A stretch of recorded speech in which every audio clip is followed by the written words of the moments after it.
If you were to meet Wayne and Gwen Stanford today, you would find a tender-hearted, warm, compassionate, humble couple. If you conversed with them for any length of time, they would undoubtedly tell you something fresh that God was teaching them or doing in their lives. It wasn't always that way. When I first met this couple more than 20 years ago, they were in their early 50s. By the world's standards, they had it made. Wayne was a successful businessman. He and Gwen had a lovely home in the Midwest and a vacation home in Florida. They were respected leaders in their community and were active in their local church and their denomination. But as they later said publicly, they were both afflicted with a deadly heart condition that they didn't realize they had, a malady known as pride. Today they are able to see what they were blind to at the time. Gwen admits, "I was proud of my reputation and my position. I was known at the country club where I was an officer, known among the elite of the community, and known as a leader at my church. I was at the church every time the doors were open. It was important to me to have everyone notice me and what I was doing. I was extremely self-righteous and thought I was more spiritual than others. Others had needs, but not Gwen Stanford. Others needed revival, but not I." Though they both appeared to be spiritually prosperous, the truth was that their hearts were hollow, hard, and spiritually starved. "Right in the middle of religion, I was so very far away from God," Gwen says with regret. Though Wayne was oblivious to his own spiritual need, it was readily apparent to those around him. His pastor at the time remembers the Wayne Stanford of those days as a cold, calculating, highly opinionated man. He almost demanded that I follow his ideas for leading the church. He was extremely judgmental and critical.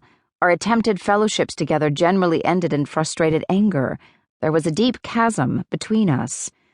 Gwen's heart condition manifested itself in more subtle ways. She said, "I was unteachable. Although I was a leader, I wasn't in the Word. I lived, acted, and operated based on the world's way of thinking. I didn't know what it meant to be honest, open, and transparent before God and others. The one thing I did know was how to play church. I knew how to pretend." Wayne and Gwen might well have lived the rest of their lives in that condition, spiritually deceived, hardened, and unusable, had not the Lord graciously intervened to show them their need and rescue them from their pride. In 1982, I was part of a team that was invited to minister in Wayne and Gwen's church for a concentrated 2-week period of seeking the Lord. During that time, church members were challenged to face the reality of their spiritual condition. The Stanfords' lives would never be the same again as a result of that honest look. The second Sunday morning of that series of meetings is indelibly etched on Wayne's mind. The message was based on the Old Testament story of Naaman, 2 Kings chapter 5. As a respected, capable commander-in-chief of the Syrian army, Naaman appeared to have it all together, except for the fact that he had leprosy.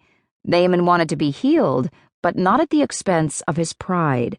Wayne was stopped short as he saw himself in this proud general.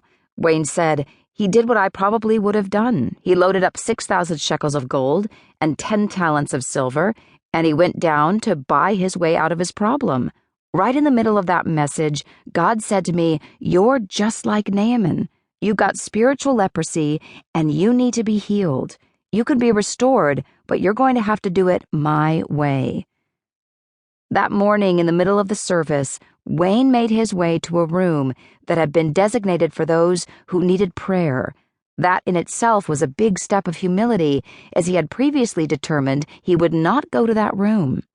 As he arrived at the prayer room, this respected leader fell on his knees and cried out to God to have mercy on him.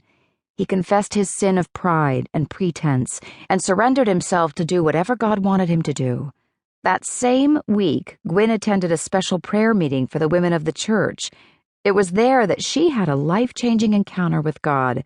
That morning, the leader spoke 3 words that penetrated her heart: "God is alive." That simple phrase wakened her from her spiritual sleep and transformed her life. She remembers thinking, "Gwen, you're living as if God is dead." For the first time, she saw herself as God saw her. And it wasn't the Gwen who had it all put together. She saw herself as sinful and desperately needy of his grace.